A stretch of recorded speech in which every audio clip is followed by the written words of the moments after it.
Hi, it's Allison Bebop Knit, and today I'm going to be showing you how to seam up the center for your ornithology shawl. For the purpose of this tutorial, I have two garter stitch swatches in the same increase pattern on for both sides. For the shawl, it's done in two color fisherman's rib, but it applies the same way. So let's get started. For this shawl, you'll have two pieces. You'll have the first section, which will be part one, which is this, it'll be much longer.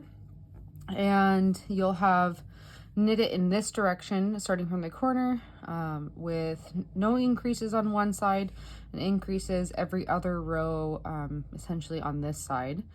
And so normally for an asymmetrical shawl, you would turn it and it would end up like this. But we're going to leave it the way that you've knit it. So orient your shawl so that way that flat edge is at the very top. And then you'll have a second piece to your shawl, which is part two, which is significantly smaller but wider on the increases, because you'll have this flat edge again, working from this direction. And your increases will happen every right side row. And for the two color fisherman's rib, you'll see that you have every time you do a new color, you have an increase on the right side. So yeah, so you'll have these two flat edges along the top lined up, and then you'll have the center of your flat edge right right next to each other. Okay, for this you can absolutely use these little clip-on stitch markers. I find that they're really helpful, especially with the with this shawl, because you can count out the exact number in each section, especially on this side, because this, with the two color fisherman's rib, will relatively every other stitch is a different color. Obviously when you switch your colors for the next section, where it's, so you had MC and then CC, and then you'd have CC and MC, you'll have two next to each other that are the same color, but for the most part it makes it really easy to count. So for that shawl, say like the first section, you would need to count 30 up, and you can match exactly 30 on this side, and you can stitch them both together. So that way they're held together, and you know, okay, well, at least like I can get all of these seamed together. Okay, hopefully that made sense. So I'm gonna clip mine at the very top, since this is a very small little swatch. Actually, let me show you something first, so it'll be a little easier to see on the white. So with your Icord edge, you'll have essentially 3 stitches that you can seam. And what we're going to be doing is we're going to be seaming into this center, this second stitch. So you can see, I'll use my needle. You'll see here's 1 stitch in your I-cord. Here's 2 stitches in your I-cord. And the 3rd stitch is back here. Okay, so we're going to be seaming into this second stitch, so that way when we're all finished, you'll have on your shawl a nice vertical line from your I-cord on both sides. Okay, so on both parts of your shawl, we'll be working into that center seam, or sorry, that center stitch. Okay. All right, let's get ready to seam.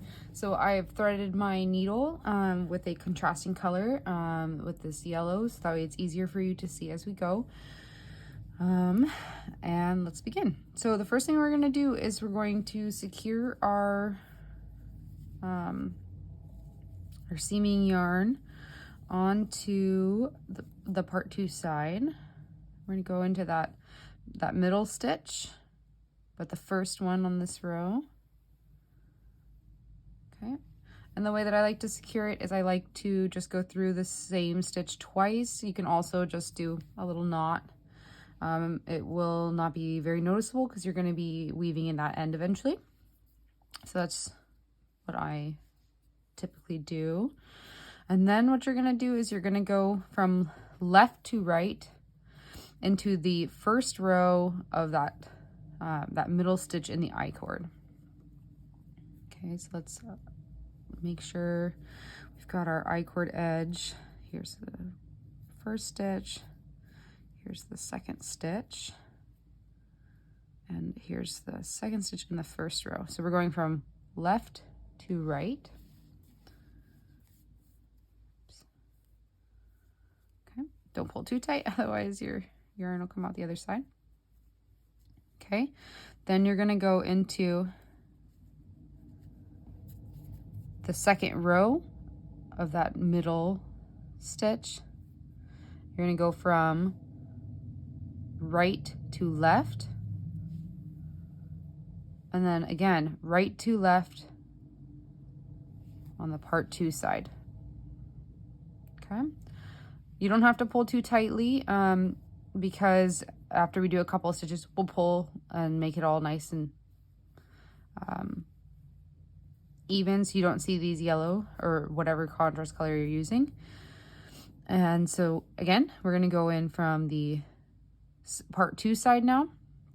We're going to go left to right, and you're welcome to pull through evenly on each side, as I'm doing here, or you can do what I do because I'm a little more comfortable with it now, which is to go directly across before pulling through. Okay, so I go right to left, pull through both. Okay, you really want to make sure that you're staying in that middle, that center stitch of your I-cord, and you really want to make sure that you're lining up, that you're not skipping any rows, because it should be the exact number on both your part 2 and your part 1 side. That's really crucial for this seaming. Okay, so again, I'm going right to left, then right to left.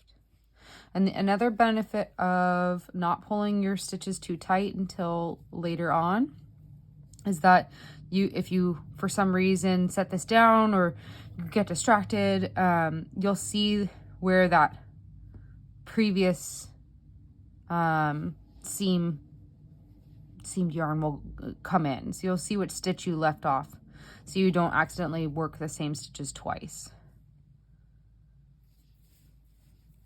Okay. Right to left across, then left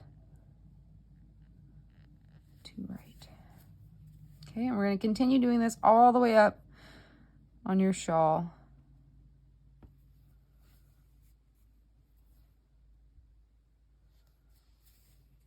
Okay, I'm going to unclip mine just because I know that I'm near the end. Okay.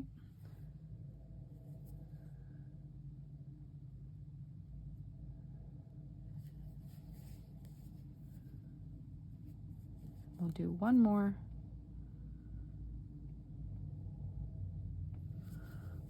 Oh, there we go. All right. And ideally what you would do is you'll have already blocked both parts before you seam. So that way you get this nice, like all your stitches have opened up nicely and it'll be a lot easier to see. But once you've completed a section, or you've completed just a few stitches, or you've completed the whole thing, you can pull nice and tight, and all of those yellows will have disappeared into the I-cord. Okay, your seam is now no longer visible. All right, thanks for tuning in today for this tutorial on how to seam your Ornithology shawl up that center seam. And if you hadn't already blocked your 2 parts before you seamed, which I highly recommend, it's now time to block. You'll make sure that you've weaved in all of your ends, And then you'll use the schematic to place your blocking wire or your blocking pins. So that way you get all of that beautiful fisherman's rib to open up and bloom, and this seam will settle. One of the reasons I recommend doing the blocking beforehand is that if it's already blocked, it makes it a lot easier for you to see those stitches because they're a little bit more open. But it's up to you. It's your personal preference. But yeah, thank you for joining me with this tutorial, and I hope you enjoy your ornithology shawl. Bye.